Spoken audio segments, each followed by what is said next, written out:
O bugün Respublikamızın səhiyyə sahəsində qədərincə tanınıb və Respublika miqyasında kifayət qədər atsan qazana bilib. O cəmiyyətdə nüfuz qazandığı kimi işlədiyi kollektivdə də bir şəxsiyyət kimi sevilir. Qeyd etmək lazımdır ki, onun səyi nəticəsində işlədiyi sahədə peşəkar öz işinin öhdəsindən layiqincə gələn kadr potensialı toplanmışdır. Söhbət Goranboy rayonunda fəaliyyət göstərən nevropatoloq İbrahimov Azər Qəmbəroğlu'ndan gedir.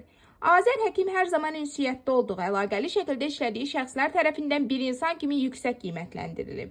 Çünki o işini biləndir, həyatda nə qazanıbsa zəhməti alın təri ilə əldə edib. Öz sahəsinin peşəkarıdır, tapşırılan hər bir iş bir qayda olaraq tez və keyfiyyətlə icra olunur. Azər həkim özünə və ətrafındakı insanlara qarşı çox diqqətcil və qayğıkeşdir, nəzakətli, ciddi və mənəvi dəyərlərin daşıyıcısı, saf əqidəli insandır. Bugün cəsarətlə demək olar ki, o bacarıqlı rəhbər kimi Azərbaycanın səhiyyə sahəsi tarixinin adını qızıl hərflərlə yazmış insanlardandır. O bugün də bir böyük kimi öz çoxsaylı ardıcıllarına yol göstərir. Azər həkim bugün çox nikbindir. Azərbaycanımızın uğurlu sabahına inanır və bunun üçün üzərinə düşən bütün vəzifələri bir vətəndaş kimi vicdanla və məsuliyyətlə yerinə yetirir.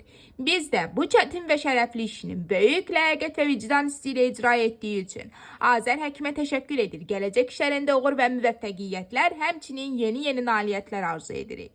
Son olaraq qeyd etmək istəyirik ki, redaksiyamız adından Azər həkim sizi qarşıdan gələn Novruz bayramı münasibəti ilə səmimi qəlbdən təbrik edir. Sizə möhkəm can sağlığı, ailə saadəti və xoşbəxtlik arzu edirik. Hər daim var olasınız.